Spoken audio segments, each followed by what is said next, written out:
Welcome to this bonus episode of Fill to Capacity. Today we're joined by our virtual pals, Marty and Bella. They're my trusty guides from Notebook LM, here to help us go deep into today's topic. Even though they're AI, they bring plenty of insights and a touch of fun to the conversation. So sit back, relax, and let's see where Marty and Bella take us as we explore the life and legacy of the remarkable Judy Garland. All right, so today we're going deep on Judy Garland. And I think when most people think of Judy Garland, they think of Dorothy. Yeah.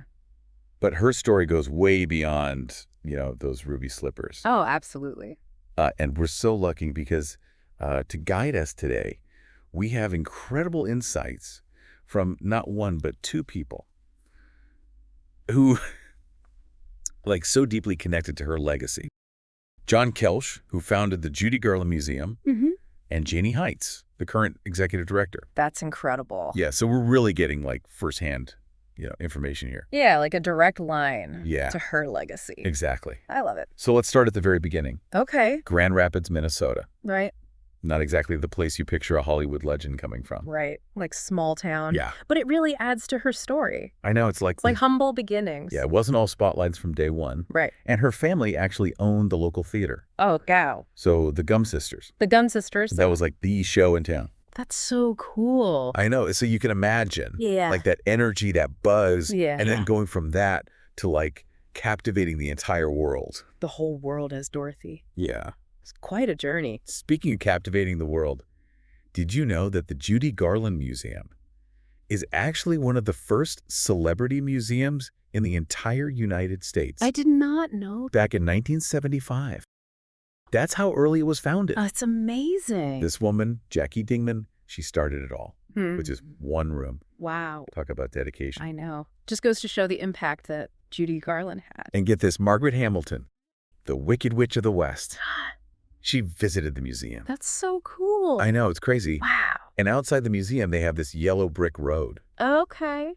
But it's not just any yellow brick road. Of course not. It's paved with bricks that are engraved with messages from families. Ah. So each one, represents their own personal connection to Judy, That's sweet. to the idea of home. I love that. Yeah. So special. Yeah, it really is. It's so cool. And that brings us to something that the museum does really well. And that is they don't shy away from the difficult parts of Judy's life. Right. Her struggles with addiction, Yeah. which started tragically young. Yeah. I think it's really important to kind of tell the whole story. Exactly. See the ups and the downs. Yeah, and to understand that context. Yeah. Because the pressures of Hollywood, Oh, just yeah. the fear of losing her contract if she gained weight. Yeah, they even pushed pills on her.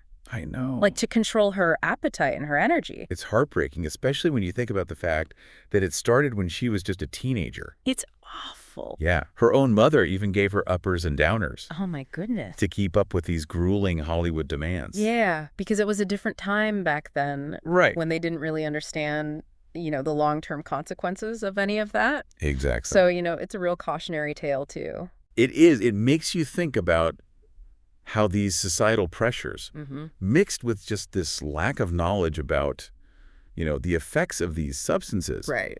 it can really have a lasting impact. A devastating impact. And it makes her comebacks even more impressive. Oh, absolutely.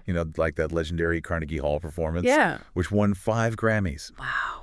and is still in print today. Oh, that's incredible. I know. What a testament to her talent and resilience. Right. It's no wonder she continues to inspire generation after generation. But man, that stolen slipper story. Oh, gosh. Yeah, that was a real blow. Devastating. Back in 2005, one of the pairs of ruby slippers from The Wizard of Oz Yeah. was actually stolen from the museum. From the museum? Yeah. Oh, my gosh. It was huge news. I bet. Even David Letterman was joking about it. Oh, my gosh. On his show.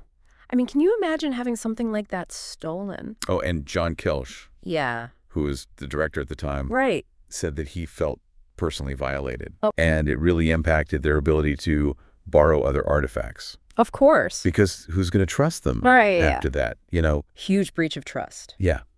It really is. On so many levels. It's just this violation that goes beyond the object itself. Right, yeah. It's like this violation of trust for this cultural legacy. Exactly, and what it represents. Right. And also the idea of preserving these pieces of history. Exactly. So sad. Which is why it's so heartwarming that the museum is trying to bring a pair of the ruby slippers back to Grand Rapids. Really? Yeah, they're actually up for auction right now. Wow. Can you imagine them returning to the very place where Judy spent what she called terribly happy times? That would be incredible. Boy. Full circle. Yeah, the symbolism is incredible. Talk about home. Right. Those slippers represent home. Yeah. And what could be more fitting than them being back where she found that happiness? I love it. You see that quest for home echoed in so much of Judy's life, don't you? Oh, yeah, and we're going to talk more about that as we kind of explore the museum's really unique approach to showcasing her story. You know, it's fascinating how the museum manages to connect those ruby slippers, a symbol of fantasy and escape, to Judy's real-life search for belonging. It's like her life was mirroring the themes of The Wizard of Oz in some ways. Totally. Leaving home, facing challenges, Yeah. yearning for that sense of belonging. And remember how we talked about her family owning that theater in Grand Rapids? Yeah. It's like she was destined for the stage From day one. from day one. We could almost picture her like as a little girl Oh, yeah. with those big dreams, Yeah. performing from such a young age. The lights, the music, the energy. Yeah, I know. The audience. And then all of that leading to Hollywood. Yeah. And the role of a lifetime. Dorothy. A film that still resonates with people of all ages. I know. I watch it with my kids, Mhm. and it's just as magical today as it was when I was a kid. It's timeless. It's those universal themes, that yearning for home, the power of friendship, finding the strength within yourself. Things that we can all relate to, Yeah. no matter who you are. And Judy's portrayal of Dorothy just captures all of that.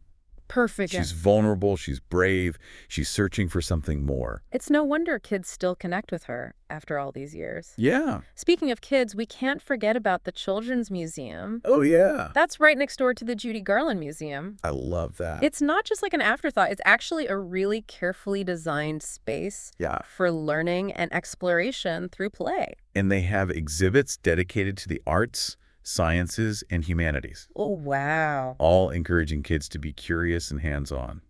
I love that. It's like they're saying learning can be fun, Mm-hmm. just like Judy made singing and performing look so effortless. Right. Yeah, It's a fantastic way to engage a younger audience right. and maybe spark a passion for something new. And it's just such a fitting tribute to Judy, Yeah. who, despite her own really tough childhood, seemed to find so much joy in entertaining children. This kind of brings us back to something we touched on earlier.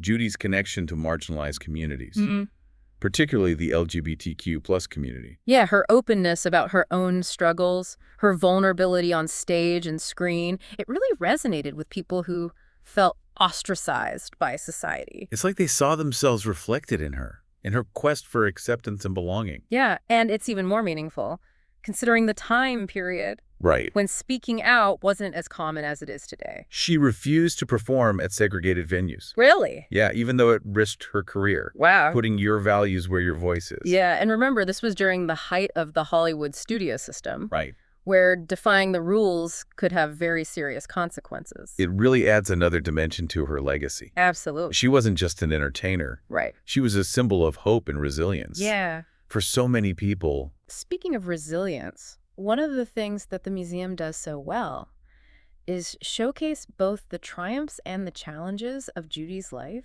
Yeah. They don't shy away from the difficult stuff, No, they don't. like her addiction. It's important to tell the whole story. It is. It makes her seem more human, more relatable. Exactly. Yeah. And I think it makes her resilience even more impressive Right? because she went through so much, yet she kept coming back, creating this incredible art, touching people's lives. Okay, let's talk about that object theater that they're developing within her childhood home. Oh, yeah. This sounds like a truly immersive experience. I'm so excited about this. Yeah, using sound and visuals to recreate life in the 1920s. Brilliant. Imagine stepping into that house and hearing the Gum sisters giggling as they come home from picking choke cherries. I love it. Or feeling the tension as they run to the basement during a thunderstorm. Oh, Apparently, their mom was terrified of storms.